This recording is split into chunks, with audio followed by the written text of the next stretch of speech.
Astăzi o să fac și eu prima dată un videoclip, a venit momentul.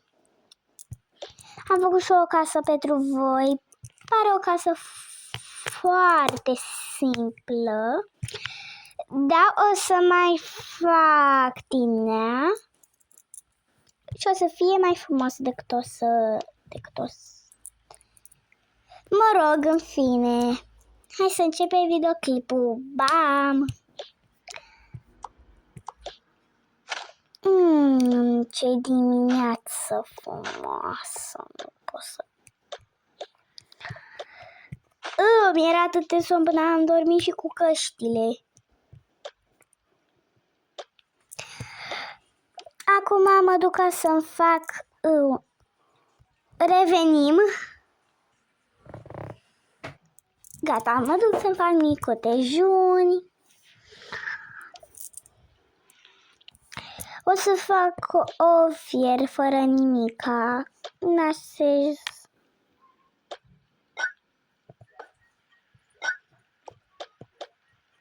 Iau farfuria. Iau... nu vreau să deschidem. Cum facem? Deschidem aragazul.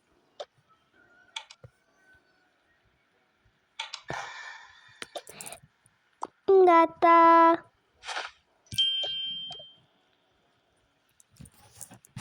Așteptăm să se facă. Până se face ou stau... Nici că n-am apucat să mă duc și s-a făcut deja.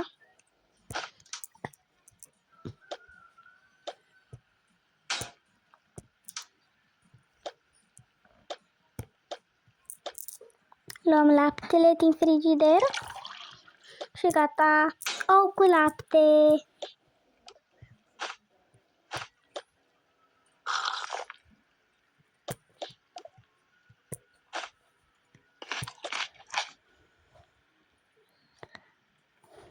Foarte delicios a fost. Acum mă duc ca să ud florile și copacii sau plantele. În fine, nu știu ce a fost, dar haideți să ne zicem să udăm.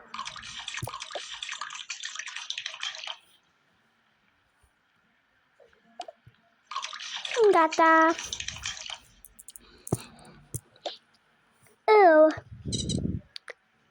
Gândacul ăsta, hai să-l aruncăm. Nu e... Ce gândac! Fiu, bine că am scăpat de gândacul acela. Acum am treabă pe laptop. Gata, mi-am terminat treaba. Acum mă duc să-mi fac o cafea în acest ăsta. Punem laptele. Punem praf de ăsta. Acum amestecăm, adică agităm. Și gata, mi-am făcut cafeaua.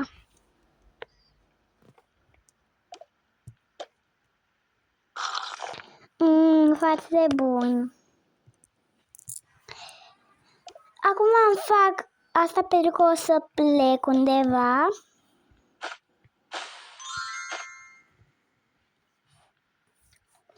Am nevoie de cafeaua mea.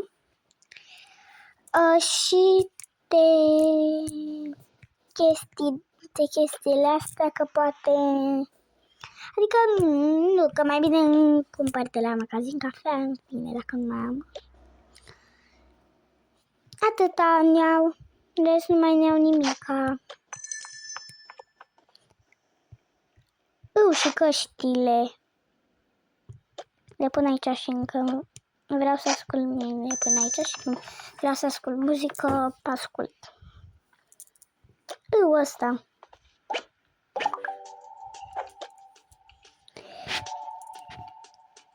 A plecat. Trebuie să facem ceva la casă.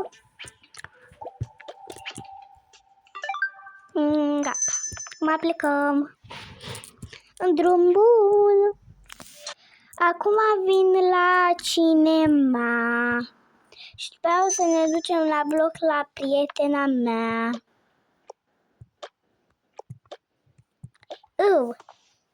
La la la la la. Vreau și o costare de asta. Mă pun locul sus pentru că sus se spune că se vede cel mai bine. Bagajele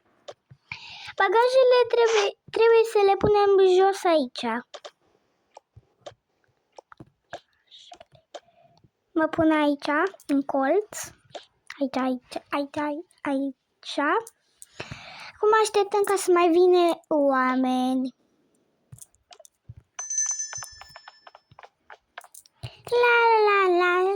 Oh, ce mai faci, prietenă? Bine, tu? Stau și eu. Am venit și eu la cinema că a zis că e cel mai tare film acesta care o să vină. Adică nu film, spectacol. Așteptăm să mai vină lume. Doamnelor și domnilor, acum o să fie un spectacol cu Elsa. Revenim după ce începe spectacolul.